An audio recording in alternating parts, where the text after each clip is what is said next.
आणि बुलेटिनची सुरुवात आता एका ब्रेकिंग बातमीनं करणार आहोत। तर रवींद्र वायकरांना ईडीनं समन्स पाठवलेलं आहे। तर उभाटा गटाचे आमदार रवींद्र वायकर यांच्या घरावर काल ईडीनं छापेमारी केली होती। 17 जानेवारीला आता चौकशीला हजर राहण्याचे आदेश ईडीकडून देण्यात आले आहेत। आमदार रवींद्र वायकर यांना ईडीनं समन्स पाठवलेला असून 17 जानेवारीला ईडीनं त्यांना हजर राहण्याचे आदेश दिलेले आहेत। तर काल ईडीनं वायकरांच्या घरावर छापेमारी केलेली होती। सकाळी 8:30च्या सुमारास 10 ते 12 ईडीचे अधिकारी या ठिकाणी चौकशी करत होते आणि आता ईडीकडून त्यांना समन्स पाठवण्यात आलाय आणि 17 जानेवारीला हजर राहण्याचे आदेश देण्यात आले। आणि याविषयी सविस्तर अपडेट जाणून घेऊयात। आमचे प्रतिनिधी प्रशांत बाग आपल्या सोबत आहेत। गुड मॉर्निंग प्रशांत, ईडीनं वायकरांच्या मुसक्या आवळलेल्या आहेत। कालच्या छापेमारीनंतर आज समन्स पाठवण्यात आलेत, काय सविस्तर अपडेट्स?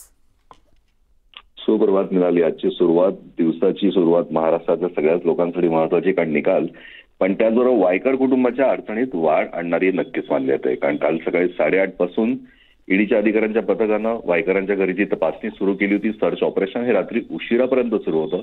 अखेर त्यांचे काही स्टेटमेंट्स घेण्यात आलेले आहेत। वायकर कुटुंबीय यांची जी मालमत्ता आहे जोगेश्वरीची, त्या जोगेश्वरीची मालमत्ता, त्यांची पत्नी मनीषासह असलेला फ्लॅट, मुलगी दीप्ती आणि प्राजक्ता यांच्यासह असलेली मालमत्ता, या सगळ्याच ठिकाणची माहिती, कागदपत्र आणखीन छाननी ईडी अधिकाऱ्यांनी केली।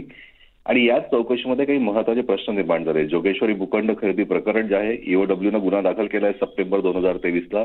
त्या आधारावर नोव्हेंबरला ईडीनं गुन्हा दाखल केला, आणखीन त्याचाच तपास सुरू होतोय। काही महत्त्वाच्या प्रश्नांची उत्तरं, काही आर्थिक व्यवहारांची माहिती ही आता 17 जानेवारीला रवींद्र वायकर यांना विचारली जाणार आहे। 17 जानेवारी ही तारीख रवींद्र वायकर यांच्यासाठी अत्यंत महत्त्वाची नक्कीच मानली जाते। निनादी, निश्चितच धन्यवाद प्रशांत सविस्तर माहितीसाठी आणि या संदर्भातले सगळे अपडेट्स तुमच्याकडनं जाणून घेत राहू।